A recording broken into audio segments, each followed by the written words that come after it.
Hello friends, class 7 बच्चों, आज हम आपकी हिंदी में महाभारत के चैप्टर 2 और 3 रीड करेंगे। ओके, चैप्टर 2 है आपका भीष्म प्रतिज्ञा। तो जब वो गंगा का विवाह राजा शांतनु के साथ हुआ तो उनकी जो संतान पैदा हुई उसका नाम था भीष्म। ठीक है, पहले उसका नाम देवव्रत था, बाद में उसका नाम भीष्म पड़ गया था। तो उसी के बारे में पढ़ेंगे। ठीक है, तेजस्वी पुत्र को पाकर राजा प्रफुल्लित मन से नगर को लौटे और देवव्रत राजकुमार के पद को सुशोभित करने लगे। 4 वर्ष और बीत गए। एक दिन राजा शांतनु यमुना तट की ओर घूमने गए तो वहाँ अप्सरा सुंदरी की तरुणी खड़ी दिखाई दी। तरुणी का नाम सत्यवती था। गंगा के वियोग के कारण राजा के मन में जो विराग छाया हुआ था वह इस तरुणी को देखते ही विलीन हो गया। उस सुंदरी को अपनी पत्नी बनाने की इच्छा उनके मन में बलवती हो उठी और उन्होंने सत्यवती से प्रेम याचना की।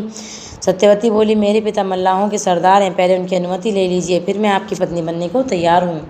राजा शांतनु ने जब अपनी पत्नी इच्छा उन पर प्रकट की तो केवटराज ने कहा, आपको मुझे एक वचन देना पड़ेगा। राजा ने कहा, जो मांगोगे दूंगा, यदि वह मेरे लिए अनुचित ना हो।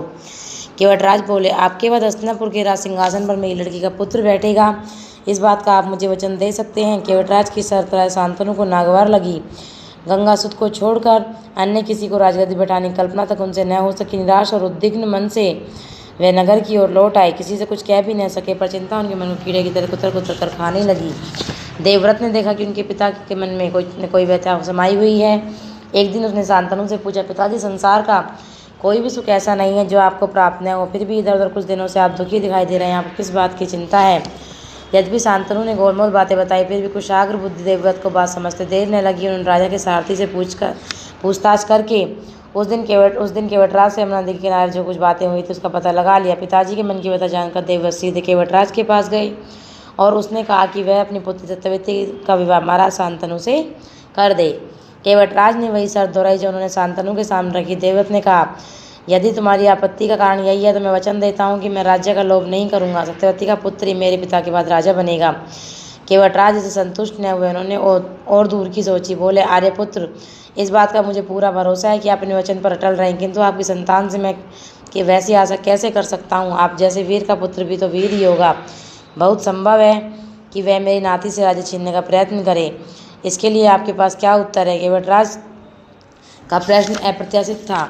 उसे संतुष्ट करने का यही अर्थ हो सकता था कि देवव्रत अपने भविष्य का ही बलिदान कर दे, किंतु पितृभक्त देवव्रत उससे जरा विचलित नहीं हुए।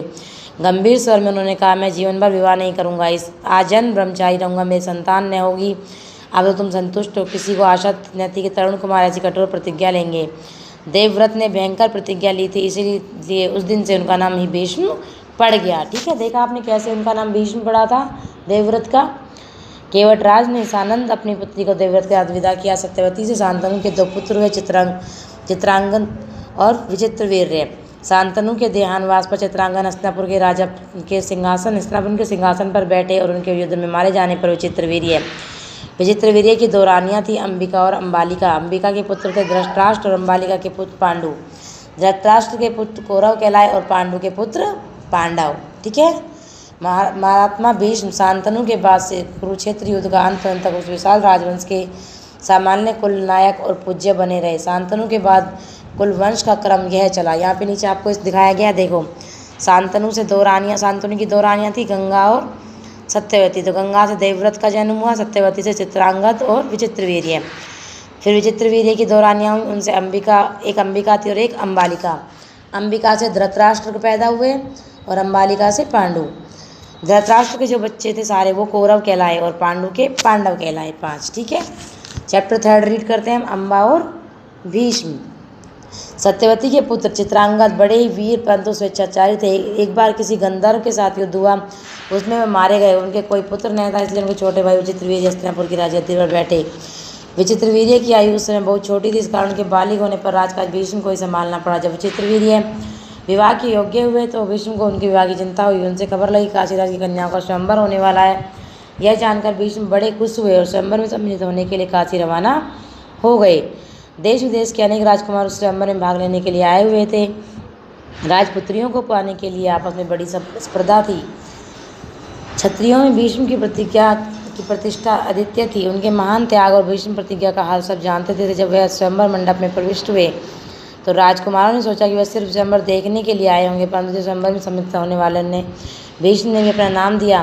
तो अन्य कुमारों को निराश होना पड़ा। उनको क्या पता था कि द्रौपदी भीष्म अपने लिए नहीं वरन अपने भाई के लिए स्वयंवर में सम्मिलित हुए हैं।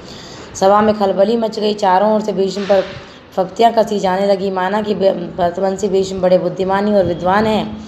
स्वयंवर से इन्हें क्या मतलब, इनके प्रण का क्या हुआ, जीवन भर ब्रह्मचारी रहने की इन्होंने जो प्रतिज्ञा की थी क्या वह झूठी थी। इस भांति सब राजकुमारों ने भीष्म की हंसी उड़ाई। यहाँ तक कि काशीराज की कन्याओं ने भीष्म की तरफ से दृष्टि फेर ली और उनकी अवहेलना सी करके आगे की ओर चल दी। भीष्म इस अवहेलना को सह न सके। उन्होंने सभी राजकुमारों को हराकर तीनों राजकन्याओं को बलपूर्वक रथ पर बैठा लिया और हस्तिनापुर को चल दिए। सौदेश का राजा साल बड़ा वीर था। काशीराज की सबसे बड़ी कन्या अम्बा उस पर अनुरक्त थी और उसको मन ही मन अपना पति मान चुकी थी। साल ने भीष्म के रथ का पीछा किया, उसको रोकने का प्रयत्न किया। इस पर भीष्म और साल के बीच घोर युद्ध छिड़ गया। भीष्म ने उसे हरा दिया, किंतु काशीराज की कन्याओं की प्रार्थना पर जीवित ही छोड़ दिया। भीष्म काशीराज की कन्याओं को लेकर हस्तिनापुर पहुंचे। विचित्र वीर्य के विवाह की तैयारियां हो जाने के बाद जब कन्याओं को विवाह में मंडप में ले जाने का समय आया तो काशीराज की बड़ी बेटी अम्बा एकांत में भीष्म से बोली, गांगे, मैंने अपने मन में सौदेश के राजा साल को अपना पति मान लिया था। इसी बीच आप मुझे बलपूर्वक यहाँ ले आए। मेरे मन की बात जानने के बाद आप मेरे बारे में अब जो उचित समझे करें। भीष्म को अम्बा की बात जची। उन्होंने अम्बा को उसके चंद्रोचित प्रबंध के साथ साल के पास भेज दिया और अम्बा की दोनों बहनों अंबिका और अम्बालिका का विचित्र वीर्य के साथ विवाह करा दिया। अम्बा अपने मंत्र पर सोबराज साल के पास गई और सार्वतंत्र क्या सुनाया। उसने कहा, राजन, मैं आपको ही अपना पति मान चुकी हूँ। मेरे अनुरोध ही से भीष्म ने मुझे आपके पास भेजा है। अब मुझे अपनी पत्नी स्वीकार कर लें। पर साल ने माना। उसने अम्बा से कहा, सारे राजकुमारों के सामने भीष्म ने मुझे युद्ध में पराजित किया, तुम्हें बलपूर्वक हरण करके ले गया। इतने बड़े अपमान के बाद मैं तुम्हें कैसे स्वीकार कर सकता हूँ।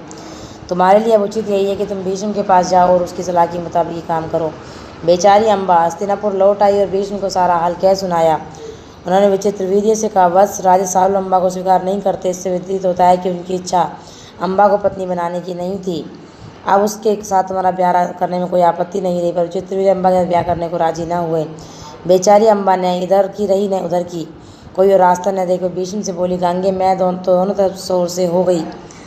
गांगे, मैं तो दोनों ओर से ही गई, मेरा कोई भी सहारा नहीं रहा। आप ही मुझे हर लाए थे, अतः आपका यह कर्तव्य कि आप मेरे साथ ब्याह कर लें।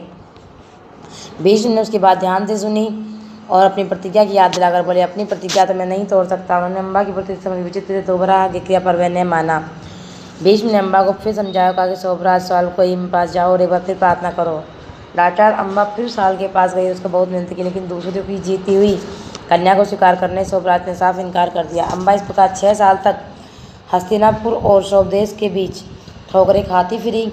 उसने अपने इस सारे दुख का कारण भीष्म को ही समझा। उस पर उसने बहुत क्रोध आया, प्रतिहिंसा की आग उसके मन में जलने लगी। भीष्म से बदला लेने की इच्छा से वह कई राजाओं के पास गई और उनको अपना दुखड़ा सुनाया। भीष्म से युद्ध करके उनका वध करने की उसने राजाओं से प्रार्थना की, पर राजा लोग तो भीष्म के नाम से ही डरते थे। किसी में इतना साहस न था कि भीष्म से युद्ध करे। क्षत्रियों से एक दिन राष्ट्र और अम्बा ने तपस्वी ब्राह्मणों की शरण ली। तपस्वियों ने कहा, बेटी, तुम परशुराम के पास जाओ, वे तुम्हारी इच्छा अवश्य पूरी करेंगे। तब ऋषियों की सलाह पर अम्बा परशुराम के पास गई। अम्बा की करुण कहानी सुनकर परशुराम का हृदय पिघल गया। उन्होंने दयाद्र स्वर में कहा, काशीराज कन्या, तुम मुझसे क्या चाहती हो। अम्बा ने कहा, ब्राह्मण वीर, मेरी प्रार्थना केवल यही है कि आप भीष्म से युद्ध करो। मैं आपसे भीष्म के वध की भीख मांगती हूँ। परशुराम को अम्बा की प्रार्थना पसंद आई। बड़े उत्साह के साथ भीष्म के पास गए। युद्ध के ललकार, दोनों कुशल योद्धा, दोनों विद्या के जानकार, दोनों जितेंद्रिय और ब्रह्मचारी थे। समान योद्धाओं की टक्कर थी। कई दिनों तक युद्ध होता रहा, फिर भी हार जीत का निश्चय न हो सका। अंत में परशुराम ने हार मान ली। अम्बा से कहा, जो कुछ मेरे वश में था कर चुका, तुम्हारे लिए यही उचित है कि तुम भीष्म को ही शरण लो। पर अम्बा ऐसी बातों से कब विचलित होने वाली थी। उसने मन में जाकर फिर तपस्या शुरू की। तपोबल से स्त्री रूप छोड़कर पुरुष बन गई और उसने अपना नाम शिखंडी रख लिया। क्या रख लिया? शिखंडी। जब कौरवों और पांडवों के बीच कुरुक्षेत्र के मैदान में युद्ध हुआ तो भीष्म के विरुद्ध लड़ते समय शिखंडी रथ के आगे बैठा था और अर्जुन ठीक उसके पीछे। गानी भीष्म को यह मालूम थी कि अम्बा ही शिखंडी का रूप धारण किए हुए है, इसलिए उसने उस पर बाण चलाना अपनी वीरोचित प्रतिज्ञा के विरुद्ध समझा। शिखंडी के आगे करके अर्जुन ने भीष्म पितामह पर हमला किया और अंत में उस पर विजय प्राप्त की।